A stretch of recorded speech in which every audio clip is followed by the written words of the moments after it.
तो पापा आप इतने सालों तक अरुणाचल प्रदेश फॉरेस्ट डिपार्टमेंट में अपनी सर्विस दे के आए हैं। लगभग लगभग 40 साल आप वहाँ रहे हैं। वहाँ आपने कई एक्सपीरियंसेस लिए हैं, कई सारे प्रोजेक्ट्स में काम किए हैं। Cleanest village of entire north east वहाँ आपने काम किया हुआ है, और विधायकों के साथ, आईएफएस ऑफिसर्स के साथ आपने काम किया हुआ है। अगर आपको यहाँ विधायक के तौर पे कैंडिडेचर मिले तो आप यहाँ क्या क्या काम लोहाघाट में करना चाहेंगे? अब आप उत्तराखंड में आ गए हैं तो आप बताएं। हाँ। मेरे मेरा अनुभव ये है, बहुत साल लंबी सर्विस की है मैंने।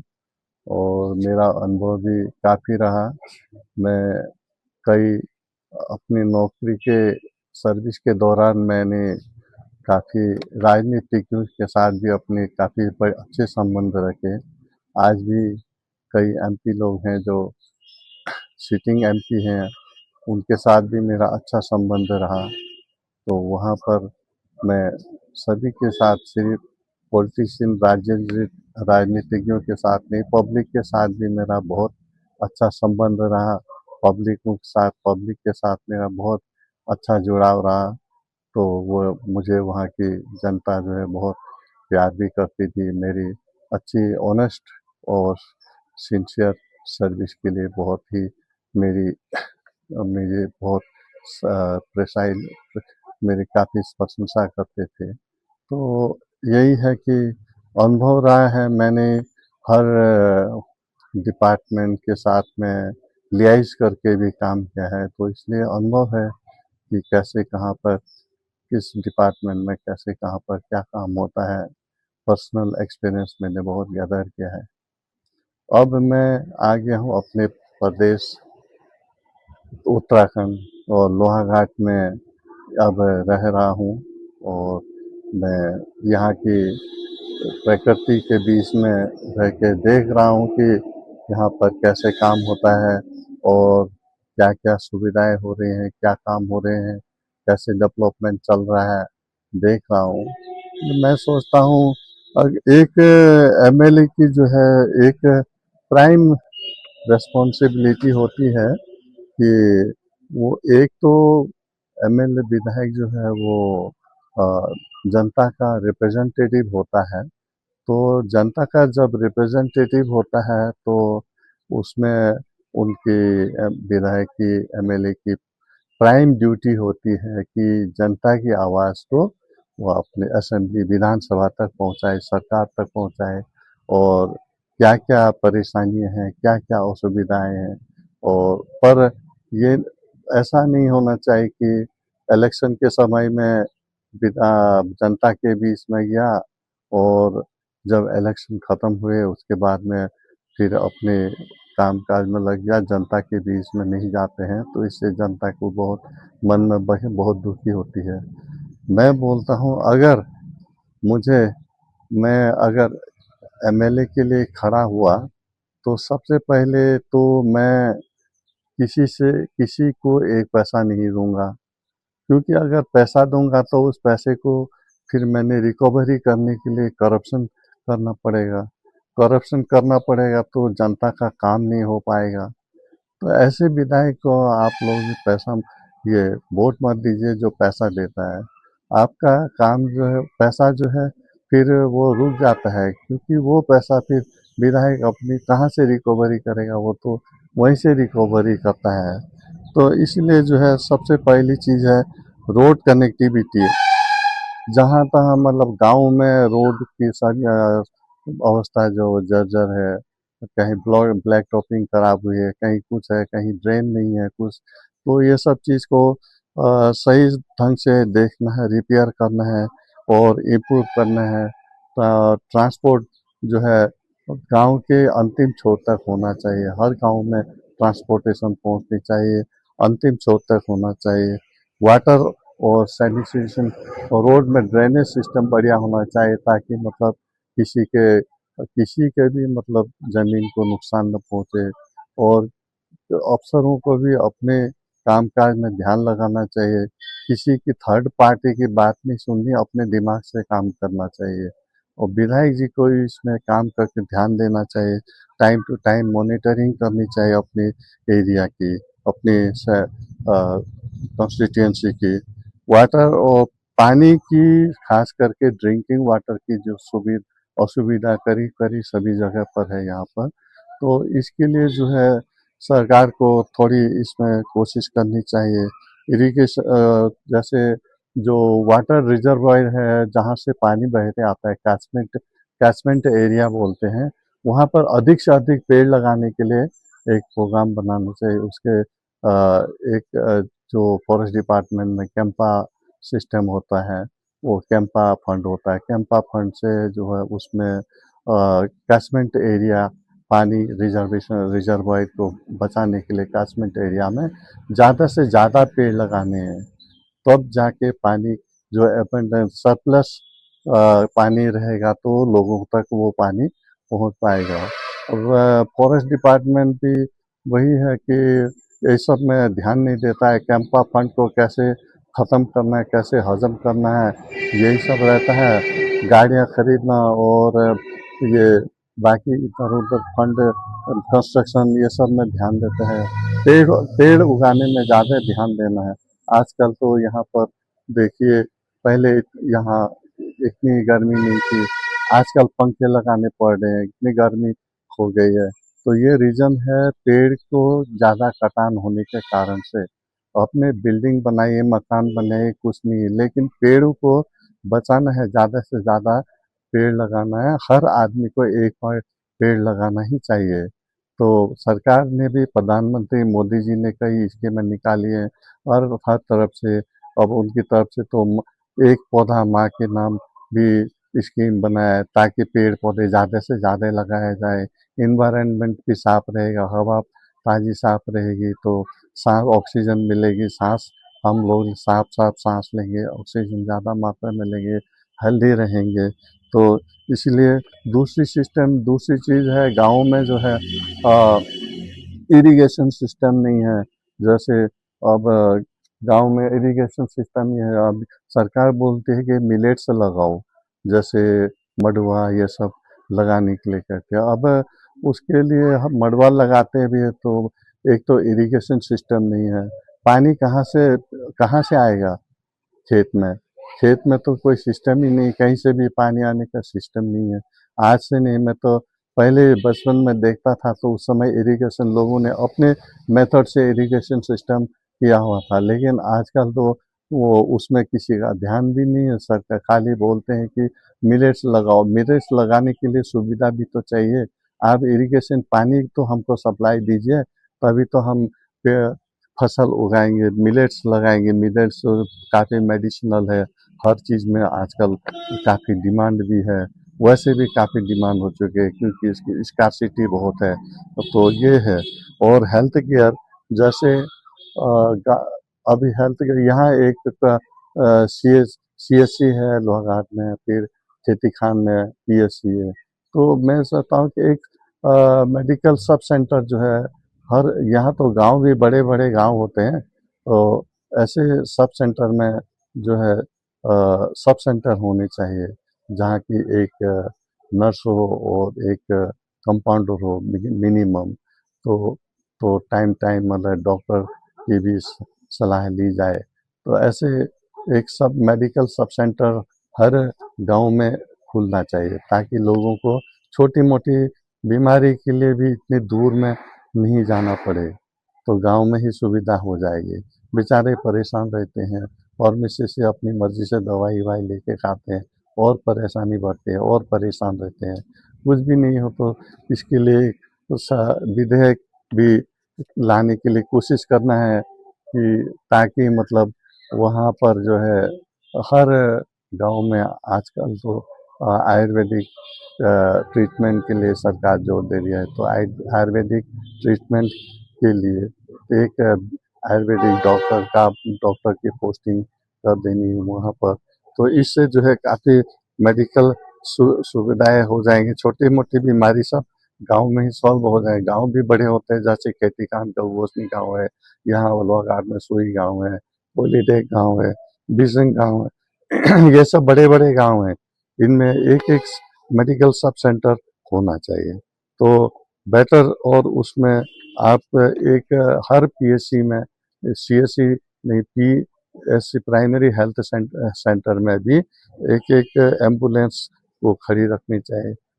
इस पे इन केस सब सेंटर वाले ही डिमांड कर दें तो तुरंत गाड़ी वहाँ पहुँच जाए, किसी कोई सीरियस होता है तो उसके लिए। और एजुकेशन में जो है गवर्नमेंट स्कूल्स को इम्प्रूव करना है। कॉलेजेस टीचर्स को शॉर्टेजेस हो रही हैं और लेबोरेटरीज होनी चाहिए जगह जगह, और पढ़ने की सुविधा, कंप्यूटर कंप्यूटर फैसिलिटीज होनी चाहिए। लेबोरेटरीज काफ़ी, साइंस लेबोरेटरीज काफ़ी होनी चाहिए।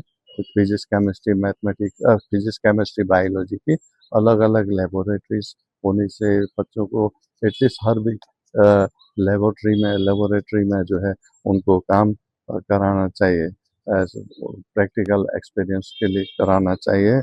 और उनकी काफ़ी किताबों का सुविधा सुविधा देनी चाहिए। और गांव के बच्चों को रिबेट में, मतलब काफ़ी कॉपी किताब वगैरह मिलनी चाहिए।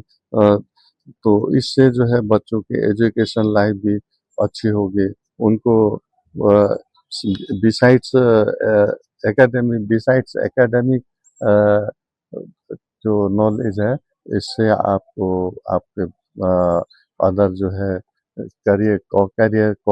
करिकुलम एक्टिविटीज भी ध्यान दिलाना है तो होगा। एम्प्लॉयमेंट और रोजगार के लिए और लोकल इकोनॉमी को भी देखना है कि गांव में क्या चीज़ की पैदावार होती है, तो उसको मार्केटिंग के लिए उसको क्या सुविधा करनी है, उसको कहाँ ले जाना है, तो इसके लिए सुविधा कर देनी है। गाड़ी एक चाहिए तो जिससे मतलब एक मंडी बना देनी है, उस मंडी में जाके सेल कर सकें, तो उससे जो है उनकी एक रोजगार बढ़ेगा, तो सपोर्ट होगा। लोकल बिजनेस को सपोर्ट करना है, फार्मर्स टूरिज्म।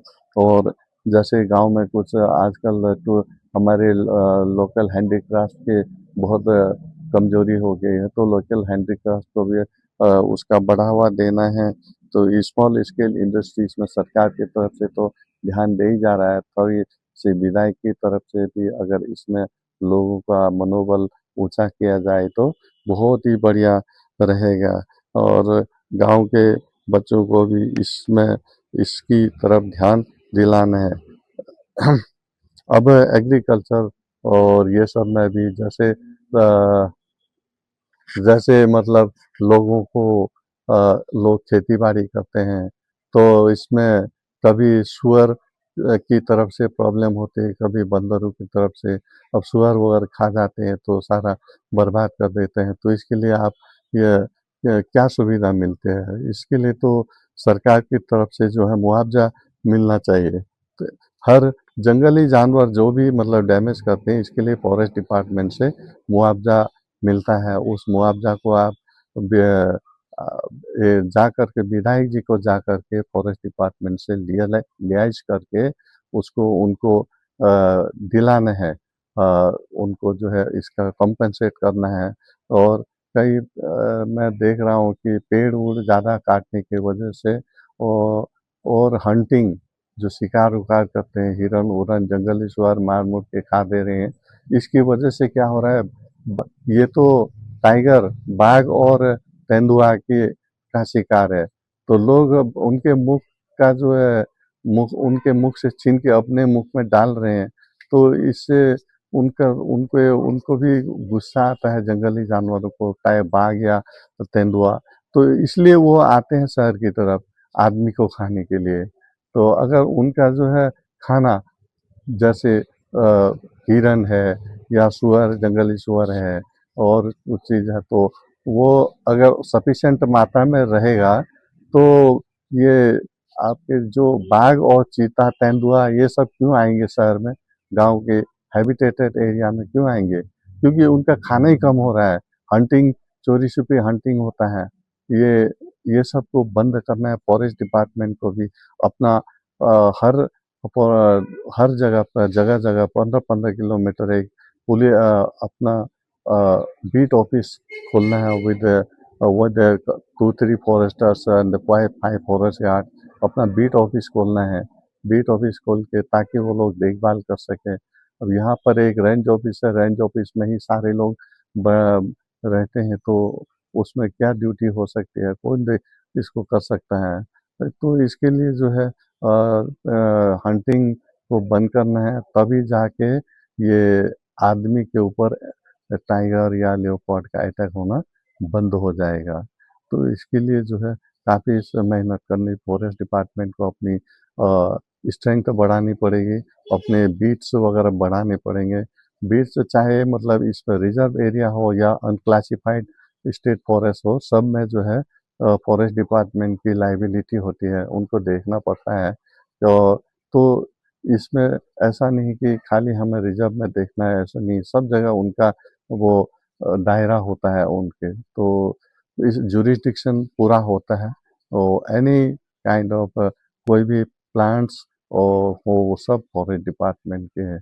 तो इसलिए जो है इसमें वो ध्यान जरूरी देना है, और पेड़ों को ज़्यादा से ज़्यादा रखने की कोशिश करना है। और इलेक्ट्रिसिटी और कनेक्टिविटी, ये सब कनेक्टिविटी तो करीब करीब सरकार कोशिश कर ही रही है। इलेक्ट्रिसिटी के लिए भी करीब उत्तराखंड में ठीक ही चल रहा है, हमारे लोहाघाट में भी सही चल रहा है। और है टूरिज्म और इंफ्रास्ट्रक्चर डेवलपमेंट है। टूरिज्म के लिए सरकार की तरफ से तो काफ़ी सुविधा तो दे रहे हैं, लेकिन इसमें ऐसा है कि जो पब्लिक लीडर को जो है, जैसे विधायक हो, उनको मतलब गांव वालों की तरफ में थोड़ा ध्यान देना है। वो रूरल एरियाज में, अर्बन एरिया में तो नहीं, रूरल एरिया जो गांव के एरियाज है, वहाँ पर भी बहुत बढ़िया बढ़िया लोकेशंस हैं, बहुत बढ़िया बढ़िया ज़मीन वगैरह है। तो वहाँ पर ऐसा लोग अपने आप फंड लेकर के, टूरिज्म से लेकर के बनाएंगे, तो लेकिन एक इनकरेजमेंट उनको देना है कि आप यहाँ पर बनाइए, आपको बहुत बढ़िया एक रोजगार मिलेगा। एक टूरिस्ट लॉज बनाएंगे, एक रोजगार के साथ वहाँ 10 आदमी का रोजगार हो जाता है। तो इसलिए ये सब चीज में भी ध्यान देना है पब्लिक। और विधायक जी को कम से कम एक एक महीने में एक अपनी पब्लिक मीटिंग जगह जगह पर रखनी है, ताकि लोगों की ग्रीवेंसेस, यानी कि मतलब उनके दुख तकलीफें, क्या क्या परेशानी है, उनको देख सके, और उस उनको जो है अपने असेंबली, यानी कि विधानसभा तक, अपने असेंबली तक ले जाएं और सरकार के सामने पुट अप कर सकें। तो ये है एक्सेसिबिलिटी, और ये है इसके लिए मैनेजमेंट यही है सरकार की। और जो है हम सभी डिपार्टमेंट से, और दूसरी बात यह है कि पुलिस आउटपोस्ट भी नहीं है। इतनी बड़ी एरिया में एक लोहाघाट ही पुलिस स्टेशन है यहाँ पर। तो इसकी ज़रूरी है एक पुलिस स्टेशन खेती खान में, एक सब पुलिस स्टेशन बिसिंग में, ऐसे जगह जगह पर अगर पुलिस स्टेशन भी बन जाए तो बहुत ही सुविधा होगी लोगों को। छोटी छोटी तकलीफों के लिए, अपनी परेशानी को निपटाने के लिए इतनी दूर पर लोहाघाट में आना नहीं पड़ेगा। खेती खान की समस्या खेती खान में ही निपटा जाएगा, और बिसिंग की बिसिंग में। और इस तरह से तो दूर दूर हो गए हैं पुलिस स्टेशन, इसके लिए जो है काफ़ी तकलीफ है। तो हर हर जगह जगह इनकी संख्या बढ़ाई जानी चाहिए। और इसके लिए हमारे यहाँ सौंदर्यीकरण पर ध्यान देना है। टूरिस्ट एक्सेस हो रहे हैं, अभी काफ़ी टूरिज्म यहाँ बढ़ रहा है, टूरिस्ट आ ही रहे हैं, तो इसमें ध्यान देना पड़ेगा कि ताकि एरिया को और सुंदर बनाया जाए, रोड्स वगैरह सुंदर बनाए जाएं, और इसमें एवेन्यू प्लांटेशन पर सुंदर प्रकार के फूल वाले पेड़ पौधे लगाए रोड साइड में, पेड़ पौधे फूल फूल वाले पेड़ पौधे लगाए जाए, फ्लावरिंग प्लांट्स को लगाया जाए, ताकि देखने में खूब सौंदर्य होगा। और टूरिज्म अट्रैक्शन होगा तो हमारी इकोनॉमी भी बढ़ेगी, और लोगों के रोजगार भी बढ़ेंगे, लोगों को भी पैसा मिलेगा। इस इससे जो है पब्लिक भी खुश रहेगी, और विधायक जी भी खुश रहेंगे, उनका भी नाम होगा, सरकार भी खुश रहेगी, सरकार भी का भी नाम होगा। इसी से मैं इतने ही मैं समाप्त करता हूँ, और धन्यवाद।